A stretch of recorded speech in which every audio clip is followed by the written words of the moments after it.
भारत के ब्रह्मोस से चीन की नींद उड़ी, फिलीपींस के साथ हो गई बड़ी डील। जी हां, ब्रह्मोस सुपरसोनिक क्रूज मिसाइलों की ताकत पूरी दुनिया ने ऑपरेशन सिंदूर के दौरान देखी है। इन मिसाइलों की मदद से भारत ने पाकिस्तान को महज कुछ ही दिनों में घुटने पर ला दिया था।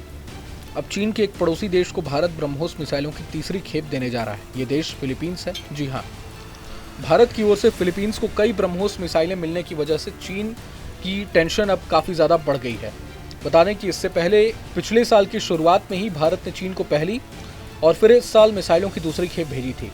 दोनों देशों के बीच साल 2022 में $375 मिलियन का करार हुआ था, जिसके तहत भारत की ओर से फिलीपींस को सुपरसोनिक क्रूज मिसाइलें दी जानी थी।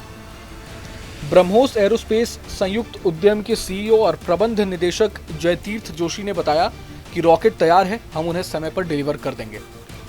गौरतलब है कि फिलीपींस को ये मिसाइलें उस समय दी जा रही हैं जब पिछले कुछ सालों से दक्षिण चीन सागर में तनाव बढ़ा है। चीन इस सागर पर अपना हक जमाता है, जिसकी वजह से अमेरिका जैसे देशों से भी उसे विवाद झेलना पड़ता है। फिलीपींस इन मिसाइलों को किसी भी खतरे से बचने के लिए तटीय इलाकों में तैनात करेगा।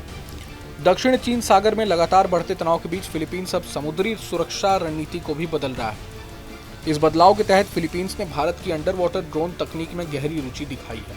ये फैसला फिलीपींस की रक्षा खरीद नीति और सैन्य आधुनिकीकरण की दिशा में एक बड़ा कदम माना जा रहा है।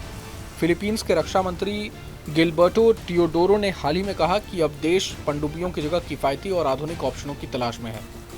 ऐसे में भारतीय अंडर वाटर ड्रोन एक बेहतरीन ऑप्शन साबित हो सकते हैं।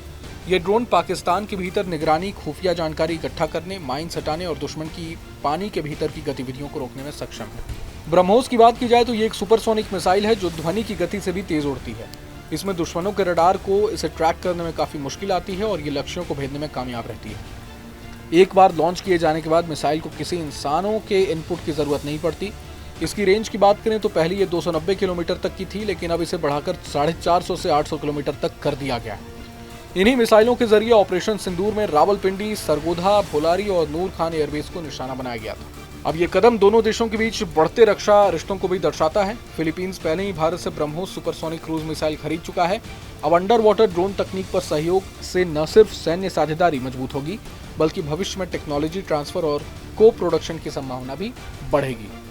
बहरहाल पूरे मसले को लेकर आप क्या कुछ सोचते हैं, हमें कमेंट बॉक्स में जरूर बताएं। अगर आपको ये वीडियो पसंद आया तो लाइक करें और चैनल को जरूर सब्सक्राइब करें।